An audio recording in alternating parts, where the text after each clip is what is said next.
Well, welcome to another episode of the Confidence in Conflict podcast, your destination for learning how to prevent and better manage conflict in both your professional and personal lives.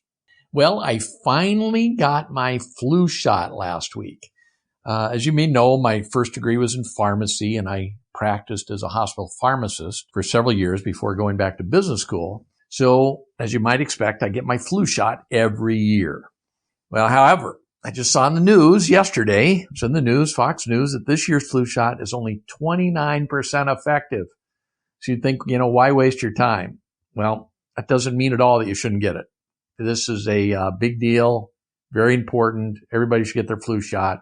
So if you haven't already, please make it a priority to get this done before Thanksgiving when you're with a whole bunch of folks and you don't want to catch anything and you don't want to be contagious and give anything to anybody. So you might be wondering, what does the flu shot have to do with conflict management? Well, let me tell you. My wife and I, we go to Costco for any prescription. So we decided to try them for this vaccine. As you might have seen, that most pharmacies now have a little, they either give shots or they got a little urgent care center there, and Costco now is doing that. So short drive, we had to do a bunch of paperwork, and then we're put in this little tiny waiting room to wait for the pharmacist to come in. Well, needles don't bother me, but I know they bother some people. And also I know that the shot can sometimes cause your arm to hurt for a couple of days. I don't remember ever having that reaction, but I've certainly read about it. So what do you think Mike, the pharmacist, said, right, when he first walked in the room? And here's a guy busy filling prescriptions, and then he takes a break and he's coming in to give us our shot. And he asked a really simple question. And it's a question we teach people to ask in our conflict management training classes, right? With the goal of preventing conflict. And then if conflict rises up, to de-escalate it. Very simple question. And we call this tactic our offer options, let them choose. That's what we call it. So with that hint, what do you think he asked? Right? And I can tell you, we teach this material. I hear about it every day. And this question that Mike asked still made my day. So here was the question. Which arm would you like to use? Right? Such a simple question, but I clearly remember my reaction, right? Like, yikes. You mean I get to pick? How great is that? I get to pick which arm, right? Usually healthcare, they're telling you what to do and picking you and poking at you and whatever. And I had the same experience when I was in the hospital a couple of years ago, right? Nurse, I was in there for a couple of days. Nurse had to come. She comes to prick my finger so she can get a little blood for some tests they were doing. And what question does she ask me? Well, should I use your index finger or your middle finger, right? So here I am in the hospital bed, completely powerless, right? And I've had an opportunity to choose, right? I'm empowered, right? I don't remember almost anything of that whole hospital stay, but I do remember that one nurse and that opportunity to pick which finger, such a simple little question, but hugely powerful. So remember that. Offer options, let them choose. Okay, so on to the interview.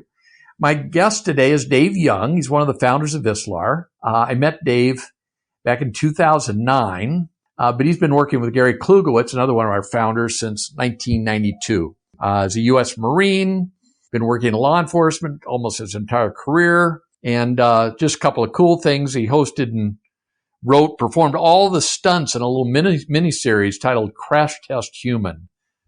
It's just fascinating. It was on the National Geographic Channel, dealing with police technology. Just a great show, and Dave did a great job. He's also the author of a book on how to defend your family that I think got published just a couple of years ago, but it's on how to survive a home invasion. Anyway, I think you're really going to enjoy my discussion with Dave. Here we go.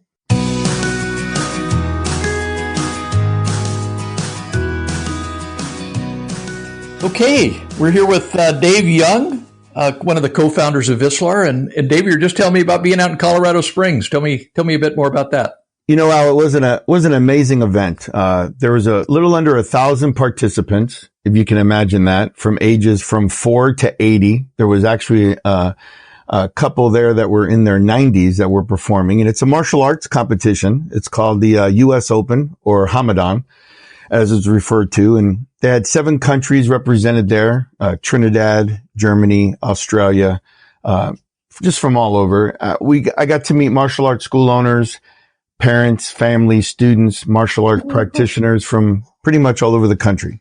And you've done this for a few years, haven't you? Yes, I headed up the security about 4.5, 5 years ago. And then with it being such a national event, we work with the Department of Justice to make sure that we're screening and vetting everybody coming in internationally. And we have safety briefs, and we have training that we do throughout the year through podcasts and webinars. And, using the technology allows us to reach out to these people from all over the country.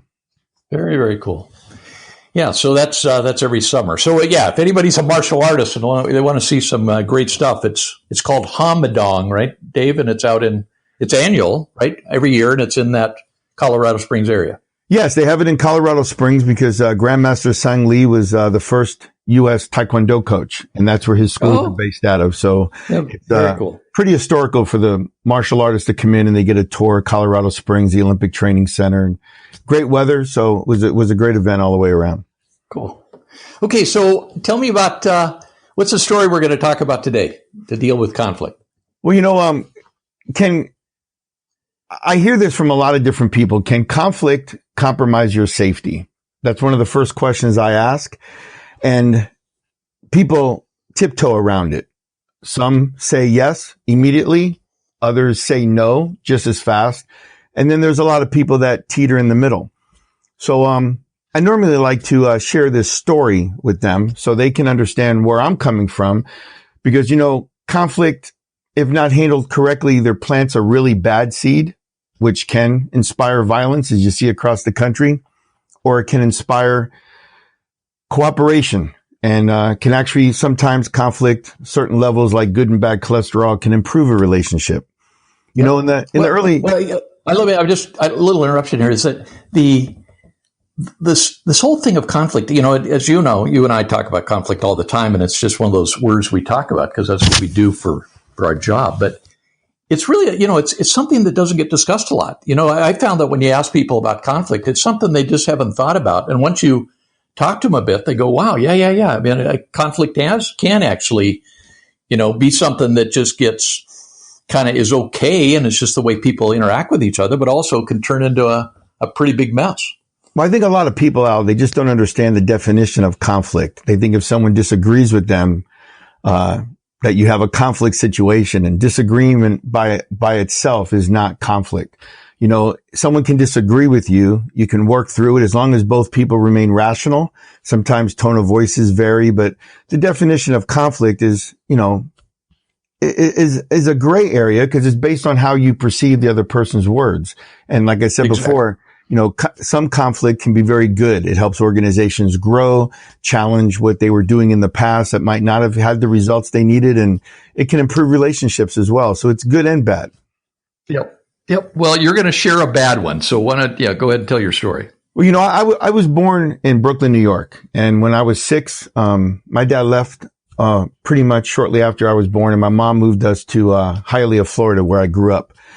And then I graduated college in 1980 and went to play water polo at Long Beach City and Long Beach State College in California.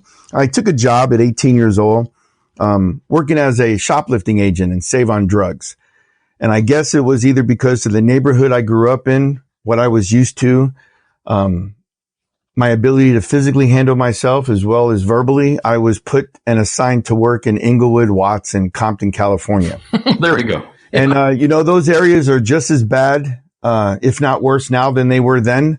But it was pretty intense. So I want you to imagine this. I go to water polo practice from 4:30 in the morning till about 7. I go to college from 8 till about 3 in the afternoon. And then I catch 3 buses to get to Inglewood, California at the first Save on Drugs. And, as I got off the bus, you could see the whole culture change as you change buses to get to where you're going. And I show up in Inglewood, and, right across the street from the parking lot from where we were, you could see the ambulance there. The coroner's truck was there. The police department was there. And I'm going, wow, this is my first day at work. So as I walk across the parking lot, there was a lot of stuff happening. If you're not familiar with the makeup of the store, they have the main store in the middle where you have all your cash registers up front. And then they sold everything pretty much to what like Walgreens and Rite Aid sell now, minus a grocery store section. But to the Are far they still right, around? Save on Drugs, still around? Absolutely. There's like 300 stores now in California. Oh, okay. I don't think we have one any up here in Milwaukee. But anyway, go ahead. On the far right-hand side, when you leave, there's an ice cream section. So a lot of kids come in off the street, get ice cream and leave. They go get ice cream when their parents are shopping. But on the opposite end is the liquor section where they sell beer, wine. And, you keep them separate for a reason. But as you walk into the store, in this particular store, on the left was the liquor area. There was a chalk line of a dead body. Several liquor bottles were broken. Liquor all over the floor. Some of the employees were cleaning up. Some were crying. This just happened. This is your first day on the job, Dave? Yeah, this was about, it happened 2 hours before I got there. Oh, wow. And, but what happened was probably my whole point on why I really think people should understand that conflict, if not handled correctly, plants some negative seeds to have a very negative and sometimes violent outcome. So you have this liquor manager who handles that area, and kids come in off the street. They're either trying to steal that Mad Dog 2020 or that Sangrita or whatever they're drinking, and beer, and so I'm sure he gets a lot of hostility. But as I started reading some of the reports 6 months, 8 months before, there were a lot of verbal altercations between this particular manager and coworkers. Yep. He was rude. He used his position to bully people, very disrespectful, whether you were a man or a woman, whether you were black or white, didn't matter your race, your nationality. He just had one switch, and it was his way or the highway. And there was no time to get to know anybody before he talked to him. But he's been there for 5 years. So every time, I started going through some of the other reports. Not only was he reported by the coworkers, but there were several from the customers. And some of the reports, the kids were 16, 17, some were 30, 40, 50. Even some of the people that are in their late 60s and 70s, there were some reports of this particular person being, just either verbally aggressive or just downright unprofessional. Definitely not an employee anybody who runs an organization would want them to be a part of. This is where the customers were actually complaining, and those were getting into reports. Yes, absolutely. Oh, wow. Yeah, and then I started reading some of the complaints he had. And as you start reading the incidents, I'll give you some examples. A 16-year-old, which you can't be in this area unless you were 18. It says it pretty clear as day. He would start out with cussing like, "What the F you doing here?" Without asking them. There was also a bathroom in that area that several people would elevate to use that restroom if it was closer for them. But there were several legitimate reasons why people could wander in that area if they weren't going to buy liquor. And he was just aggressive. And because he knew the area, grew up in that neighborhood, he felt he had a little bit more leeway with people. He thought his perceptions of people were right. And I'm just telling you, from a kid who grew up in the streets, we all wore our pants the same way, our shirts, and if you looked at us the wrong way, back in the day, that could inspire violence almost immediately. So this particular incident actually started 6 months before he was shot. There was one complaint that a couple walked in there to get a 6-pack of beer, and they had their 16-year-old. And while he was with his parents, 3 or 4 other kids from the neighborhood, some were of age, some weren't of age, came into the liquor area to buy some liquor. And he was very rude and very short with the kids. And as the parents tried to intervene, because they knew some of the kids, because they knew that particular boy's son, he was very rude to them. He was belittling them about the way they dress, calling them illiterate, thugs, and there were some other words you probably don't want to kind of say. But I want you to kind of think about every time you see this person, there's negativity. He's either cutting you down. Yeah. Well, then they started having acts of vandalism after the reports. Several customers said he should be removed from the area. But when the manager left at 6:00 at night, the regular manager, he became the store manager. So there was another worker that would work the cash register. And of course, they ended up closing down because of the cash register not being watched. So if you had to buy liquor, you had to get a hold of this manager. So he would still verbally chastise everybody that would come into that area. Well, this kid that was initially with the family, was kicked out of he came into the store to use the bathroom. The manager was working one night. They got into an argument. He disrespected the kid from what I could read in the report. And the kid picked up a liquor bottle that you could grab without walking in that area and threw it on the floor and vandalized the bottle and ran out of the store. Manager reported it. They called the cops. They filled out a report. They banned the kid for 30 days. And then every time that boy's friends would come into the store, this manager would just verbally ride him. 30 days later, the kid got accepted to come back in the store. The parents were really nice. They brought the boy in to see the manager. He apologized. And this went on for about 2 or 3 more months. And now we're talking about 3 months from the initial incident. He started getting threats. His car was vandalized. They broke his side window. They bent his antenna one time. They flattened his tire the next. They kicked in his car door. So for about 2 or 3 months after that, he was spending a lot of time dealing with the fallout of all the negative contact he had with people. Well, I guess this is when the management first talked to him, because I did see a counseling in his folder that he was suggested to go to anger management training. There was no follow-up in his report that he did. And then they put him to work in another store for 30 days, and then he came back. And about the 5th month, which was a month before he was killed, he was back at the store, and this kid initially that was with the family was now part of this group. It was a gang in town, a local gang. And he never let the situation go, and the boy got kicked out. You know, don't let me call your parents again. You know, you're just being a little hoodlum. You're going to end up in jail soon. And he said some other negative things, and it just built and built and built. And then the kid turns 18, and he's legally able to go into the store. Of course, the managers treated him the whole time. He took his driver's license out, showed him his driver's license that he was able to buy some beer at that time. And they got into an argument. He cut him down again in front of some of his friends, and the kid pulled out a gun and shot him in the chest. Wow. And this could have been avoided. Well, and Dave, just one thing, and I know you know this in spades, but I mean, it's a classic example. I'm sure there were people in the store that said, "Oh, wow, boy, this was a big surprise. You know, this came out of nowhere. You know, why did this?" And you've done a lot of investigation of situations like this. There's almost always a story, like you just described, where there was previous, occurrences that if you were watching, you could kind of predict that things were going bad. Yeah, you can't base an outcome and think that's going to give you insight to the situation. You got to look at the journey. And yeah, exactly. With conflict, you could tell this manager didn't have any training. There were other managers there. They've been there 17 years, didn't have anything in their folder. They were kind, respectful. Great people can have a bad day. But when you make that bad day every day and you don't do anything about it, 2 people yelling at each other, it just gets worse. One of you have to decide not to yell.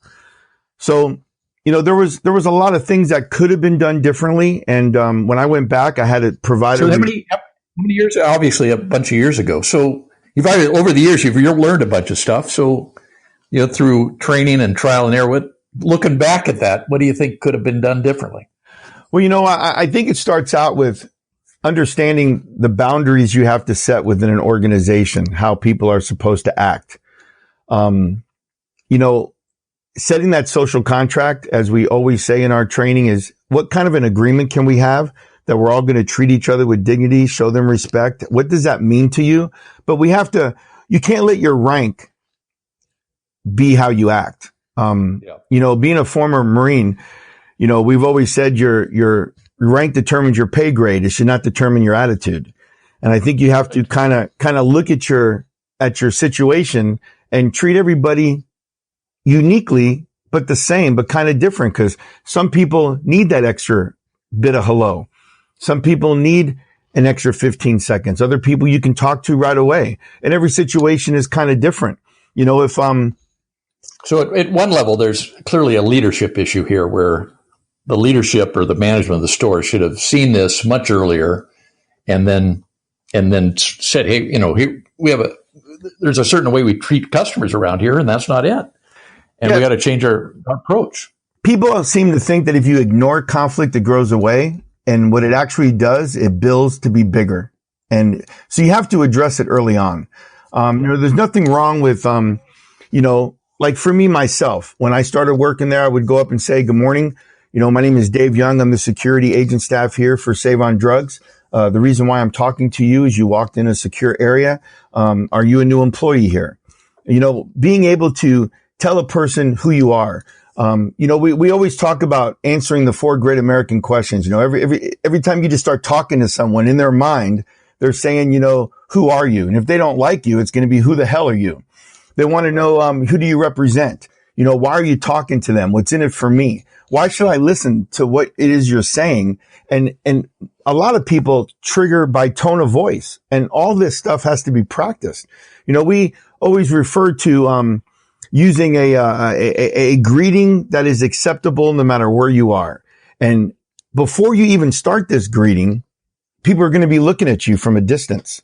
How are you standing? Well, and Dave, as you've said before, if you don't do what you just described and introduce yourself and who you represent and all the steps you just went through, what's going on in the other person's mind is they're filling in those blanks and assuming, whatever it is. And it's usually not good. It's usually a bad assumption. And then they can get worked up about it. Well, I always tell people that if a person doesn't like you, they're never going to give you the benefit of the doubt. And if a person likes you, they'll always let you forget something. So if you're talking to people as a customer service representative, I treat everybody as if they would not like me in the very beginning. Exactly. Because I don't want to give them. So just quickly go through those. You said it, and I think everybody on the probably said, "Oh, that sounded pretty nice." If you come up, said, "I'm Dave Young," and whatever, quickly go through those 4 steps again. Sure, I would give them what we call the appropriate greeting. I'd go up and say, "Good morning, good afternoon." I would address them, sir or ma'am. If I knew their name, I would give their name. I'd say, "Good morning, sir. My name is Dave Young." I let them know who I am, my first and last name. I'm not bashful about that. I tell them who I represent, so they have still an understanding that I'm representing the store. I'm not asking for directions. I'm not asking for money. They're going to have a good understanding when I'm trying to set the context very early on before their perception of me is even, formulated. So I'd give them the greeting, good morning. I'd go up and tell them my name. My name is Dave Young from Save on Drugs security team. And then I tell them the reason why I'm there, so they understand why I'm talking to them. It might be a reason that has their benefit. It might be a reason because they might be lost and I can get them to the right place. That they may have questions in their mind that this question of the reason why I'm talking to them could possibly be answered during this initial contact. And then I'm going to ask them a relevant question. In this particular case, if it was like a shoplifting scenario, I'd say, good morning, sir. My name is Dave Young. I'm with the Save On security team. And, the reason why I've approached you today is you were exiting an area that, kind of avoided the cash register. And, it's, a law here in the state of California that all, purchases have to be proven with a receipt. Do you happen to have a receipt for those batteries you put in your pocket? And then it would go from there. And hopefully, you'd have a positive outcome. But I want to rewind this for a second. Well, and but I want to just drive home that 4th point is that relevant question. So you've gotten through those first 3 steps, like really quickly, right? Boom, boom, boom. But now you're giving them the chance to talk. And as you and I have learned, that a lot of times just by itself of letting somebody else talk and then listening to them is a huge step in making sure that things don't escalate. Yeah, because sometimes the words you use, we always say set the stage you have to perform on. And the way I was trained was, hey, stop, security. And the person would automatically start running even if he didn't take anything. Right. I can remember the first week after that incident, they brought someone in that was supposed to go through some, psychological training with me to make sure I was okay and to reinforce the procedures of the organization. And the first words out of his mouth was, hey, you come here. And that really didn't set a really good precedence. And I worked in that store for about 18 months in those 3 different areas. And I had a couple of, violent situations, but I can honestly say that those violent situations would have been violent no matter how and what I would have done. Sure. I didn't have a car when I eventually started driving that got vandalized. I didn't have people waiting for me after work. And quite frankly, Al, I saw the opposite take place because of the way I treated people in the store. If they were lost or they did steal and they gave me the item back and I followed the policies, people are definitely paying more attention to how they're being treated during that situation than the outcome. I've had people standing out in the parking lot that when they saw other people waiting for me, they stuck around to make sure that I got in my car okay. That, exactly. So I think, they always say that competency, builds other people to be confident and competence as well. And I think that if people go into every situation that they have, understanding that if you set that initial, social contract, as we say, let's have an agreement. I'm going to treat you not only the way that I want you to treat me, but I'm going to treat you the way I want to be treated under those identical circumstances. And that sends a very powerful message to no matter what environment or culture or area you're really working in. Yep. Well, it's so simple, right? I mean, like you said, hey, sir, guy, I'm a security, stop. It's clearly not the right approach, but it happens all the time. And what you're describing is such a simple approach of just taking the initial 4 steps, letting the other person talk. And, a lot of times that's going to keep things from getting crazy. And, you have to. Okay. So, but if you let's just go back to the story and say, okay, that's obviously, if this guy would have had just a little training on how do you, start a conversation with people that are maybe doing something that needs to be corrected, that's obviously a huge deal. But what else here? And then obviously just being aware that things build over time and having some safety awareness of what's going on so that this could have been dealt with earlier. But what would be the third thing that could have happened here to keep this shooting from happening? We always refer to having the ability of managing your equilibrium. Quit saying how you feel and telling people how you feel about it, and start managing what you say and be more responsible with your facial expressions, your tone of voice, precision word choice. You pick the words that come out of your mouth because that's what they're going to hear. And way before you even make contact with them, you got to watch your nonverbal cues. How am I walking? Am I walking too quickly? Am I walking like as I get closer, I'm going to tackle them and I want them to be happy when I get there? Or do I have the look of death on me that as soon as I get there, they're going to explode?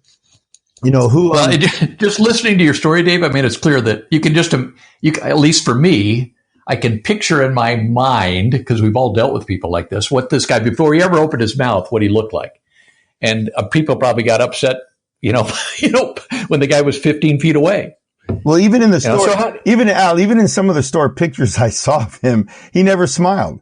And, you've always heard that a smile goes a long way. And I think you not only have to be careful of the words that come out of your mouth, but the tone of voice you use, but also that facial expression that delivers those words. Your nonverbals are going to tag into people's emotions while the verbal words tag into their self-conscious to make them, want to work with you. Yeah. Well, and we know, I mean, let's use this as an example, right? So here's you got this manager and it could be, you have no idea. I mean, like 5 minutes before the kid comes in, he could have been in the back room and there could have been some shipping guy that was, dumped all the new product on the floor and there was a whole bunch of product broken or whatever. So he's upset from that situation. And now he wanders back out in the store and here's this kid. He can obviously let that experience play into working with this kid now, but he shouldn't, right? I mean, he needs to separate that few minutes before with this new interaction. So how does he do that? How do you change that feeling that's going on inside you from, 100 broken bottles in the shipping room to now I got to deal with this kid? Well, I think, most people refer to having a switch, like a switch on a wall. It's either on or off. And that concept has changed over the years. I refer to it as having a dimmer switch. You're going to have to lower it for some people and raise it for others. And I think, how you mentally prepare, we refer to this as what we call showtime. How am I going to mentally get my mind in line for what it is I'm about to walk into? I could have a great conversation with a coworker in the hallway and then see somebody break something and I could forget how that person's feeling that they broke it. And I'm going to respond to them like I knew they broke it. how do I get my mind right with what it is that I'm going into? So, I want to make sure we have something that emotionally, mentally, and physically prepares us. And sometimes you got to practice this. You have to, start by saying, it's showtime. I got this. I can do this. I will not fail. This is just another day at the office with a different set of circumstances. I want to stack my blocks as I get ready to make contact. I want to make sure my head is over my hips are over my ankles, I'm standing up straight, looking good, from the top of my head to the bottom of my toes. I want to do that autogenic breathing to make sure that I'm ready. It could be very stressful if someone broke something you just got done spending 40 minutes, getting everything straight in the aisle, and someone comes up and blatantly, just knocks it over. Times that by every day you're at work, that can get to a person, and then I want to put it in the right frame of mind and give some positive self-talk to myself. Let them know that, I can do this. I can handle this. This is why I'm here. This is what I was trained for. And then as I step onto that stage, and sometimes, that we also refer to sometimes the stage steps on you. I have a great contact with a coworker, and then I have to have a negative contact with somebody. And just because your contact is under negative circumstances, you have to separate those negative responses. And I think you have to kind of get it framed out in your mind on what you're going to do and how you're going to do it. It's very similar to parents who have kids. When you have one kid, if something breaks in the house, you know who did it. If you have my wife and I, we've raised 5 boys and a girl, and when something broke in the house, you can just tell by how a person looked that they were the ones who broke it. And how do we talk to them? You have to tie in, empathy. And understand the difference between sympathizing with someone and having true, can you empathize with them? How do you see the world through their eyes? How do you treat them right? And you have to, it's not like what do I do to make this right? It's a combination of all that. Well, and just like the greeting step. I mean, you did it quickly there, but it only takes a few seconds, right? But you got one experience in your life, and now you're walking into a different experience, and you don't know what's going to happen in the second experience of just getting yourself ready. You describe that as showtime, but there's 4 or 5 steps there that maybe take 10 seconds to kind of get yourself on looking right, which is obviously important relative to the other person's opinion about you, but then also feeling right so you can be empathetic rather than bringing all that old baggage into the interaction. No, absolutely. About 4 to 5 months after the incident at the store, we got to review the security cameras, or at least the security did. And I identified several people that come into that store on a regular basis that were part of that group. And, I could have chose to be very disrespectful or very scared, but I found a middle ground. As soon as they came on the floor, if they were going to steal or not, you never really know when a person comes in the store. I'd go right up and give them my greeting, let them know I was here. Can I get you somebody to help you get to where you're getting? And if they were rude and condescending, I would say, well, listen, I'm going to be in the next aisle, or I'm going to either be up in the security booth. I let them know that I'm there. Exactly. Without letting them know that I'm there waiting for them to do something. And I think you got to find that balance. And I think, like all professionals, we find that balance because experience is what you get 5 minutes after you have it. And I think you kind of have to practice it and take some criticism from your friends and family. And sometimes taking that criticism can be hard, and it's never a negative thing, but it can make us better. At least I know it's made me better. Big time. So this is great, Dave. So why don't let's just summarize what we've learned here, and then I'm looking forward to the next one. This is great, and you obviously have, you guys, as I've learned over the years, you got a million stories here, Dave. So we'll future podcasts we'll hear more of them. But so the quick summary, I'll let me start, and then you can fill in the blanks. One is you obviously have to have some awareness of a problem in advance so you can do something about it and not just let it drift away. 2 is when you're there, and this guy obviously needed some training on, 1, how do you look the part when you first approach somebody? But then 2 is how do you say the right words so that person isn't getting all crazy and upset before anything's actually even happened. And we see that all the time where, there's nothing going to happen and people get all upset because of all the body language and then the words being used initially, right? And then the 4th point was what? That you just need to, be empathetic and see the other person through their eyes versus see the world through their eyes versus, thinking the the world is how you're seeing it. One of the, Is that absolutely, Al. One of the things that is really the hardest is, from 4th to 5th grade in the summer and from 5th to 6th grade, we lived in my mom's car. And, I know what it's like to go without a meal, go without a shower, and have everybody remind you the next day on what you smell like for the whole entire year. And I think when you see somebody steal, you forget that, sometimes they're stealing because they need it, based on what they steal.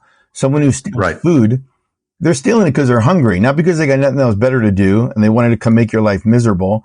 And if they, so you have to take into consideration what they're doing and why they're doing it, and have the same contact, whether they're stealing it for personal greed or they're stealing it because it's one of the basic necessities of their life. You have to remember that they both have the same thing in common, and that they're a human being. So, there's the 3 recommendations I'd make for all organizations is to make sure your people know how to make that initial contact. We use our universal greeting. Make sure you teach them showtime so they can get things right in their mind before they make contact. And that's with every contact. And then develop that social contract within your own organization that allows you to improve your contacts, not repeat the negative ones. And I think those are some of the best suggestions I can give them. Big time. Dave, thank you so much. I look forward to the next one, and enjoy your day. Well, that wraps up another episode of Confidence in Conflict. Hope you enjoyed my discussion with Dave Young. As you now know, one of Vistelar's 3 founders. That's Gary Klugowitz and me and Dave. In the next episode, I'll be talking to Jeff Campbell, and he's one of Vistelar's trainers, spent his entire career in law enforcement. And I think you're going to find our discussion about crisis intervention training. It's also known as CIT. Very interesting. This program is taught to law enforcement all over the country. Jeff's very involved in the program up in Lansing, Michigan. And I think you're going to really appreciate his insights. But in the meantime, if you want more expert advice on how to prevent and better manage conflict, be sure to subscribe to this podcast at either Apple Podcasts, Stitcher, or wherever you get your podcasts. And if you like this episode, please write us a review. We appreciate it. Also, visit vistelar.com/blog to get notes for this show, share your comments, and access additional conflict management resources. Take care and stay safe.